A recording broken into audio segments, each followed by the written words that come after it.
জাতীয় নির্বাচনের পর নতুন সরকারের সামনে প্রথম পরীক্ষার রমজানের বাজার দর। রমজানে পণ্য সরবরাহের সংকট দেখে বাড়তি মুনাফার আশায় দাম বাড়িয়ে দেন ব্যবসায়ীরা। যদিও তারা বলছেন এবছর পণ্যের আমদানি ও সরবরাহ ভালো, তবে সবকিছু ওলটপালট করে দিতে পারে চট্টগ্রাম বন্দরের কর্মবিরতি। সাদাত হাবিবি, সেতু রিপোর্ট। নায়াসিনামাইড ও স্যালিসাইলিক সমৃদ্ধ লিলি ফেস ওয়াশ যা ফেসের ডেড স্কিন সেল দূর করে দেয় দ্বিগুণ ফাস্টার ব্রাইটেনিং। রমজানের বাকি 2 সপ্তাহের কম, এমন সময়ে সরবরাহ ব্যবস্থা, আমদানি কিংবা খুচরা পর্যায়ে ব্যবসায়ীদের সবার দাবি এমন।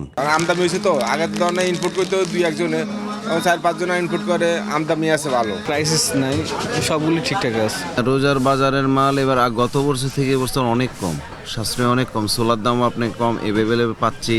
তবে ক্রেতারা অবশ্য ব্যবসায়ীদের এমন দাবি আমলে নিচ্ছেন না। তাদের কাছে নতুন সরকারের জন্য প্রথম অ্যাসাইনমেন্ট হবে রমজানের বাজার দর। ইলেকশনের পরে গভর্নমেন্ট পুরো ক্ষমতা নেওয়ার পর্যন্ত একটা ট্রানজিশন পিরিয়ড, এই সময়টুকু কিছু করে ফেলে রোজার সহতে একটা হঠাৎ করে আমি মনে করছি যে প্রাইস বেড়ে যাবে। রমজানে সব কিছুর দাম আরও বাড়বে। তে নতুন সরকার হোক আর বর্তমান যে সরকারই আসুক, সবার উচিত যে বাজারটা মানে মনিটরিংয়ের মধ্যে রাখা। বাংলাদেশের ব্যাংকের কাছে যে আমদানি তথ্য রয়েছে তা আশাবাদী করতে পারে আপনাকে। গত অক্টোবর থেকে জানুয়ারি এই সময়কালে রমজান মাসের চাহিদা বাড়ে এমন 9 ধরনের ভোগ্যপণ্য আমদানি উল্লেখযোগ্য পরিমাণ বেড়েছে। আগের বছরের একই সময়ের তুলনায় ছোলা আমদানি বেড়েছে 64%, খেজুর 23%, চিনি 20% ও সয়াবিন তেল 34%। চিনি, খেজুর, ছোলা, তেল আমদানি হয়েছে চাহিদার তুলনায় বেশি। না, এই মুহূর্তে তেমন কোনো ক্রাইসিস নাই। আমরা আশা করি যদি এই সাপ্লাই চেইন ঠিক থাকে এবং ইন্টারন্যাশনাল মার্কেট ঠিক থাকে, তাহলে ভবিষ্যতে আসলে রমজানের কোনো সমস্যা হবে না।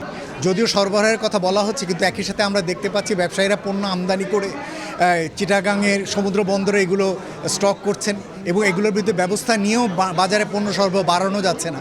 তবে রমজানের আগেই বেড়েছে চিনির দাম। সরবরাহ সংকট দেখা দিয়েছে সয়াবিনেরও। সংকট বাড়তে পারে চট্টগ্রাম বন্দরে চলমান আন্দোলন ঘিরে, কারণ রমজানের পণ্যবাহী বেশ কয়েকটি জাহাজ ভাসছে সাগরে। নির্বাচিত সরকার আসলেও আমরা যখন যেটা দেখছি, চট্টগ্রাম পোর্টে মাল খালাস হচ্ছে না। আজকে নির্বাচন সরকারের জন্য এটা বড় চ্যালেঞ্জ যে এগুলি স্বাভাবিক রাখা।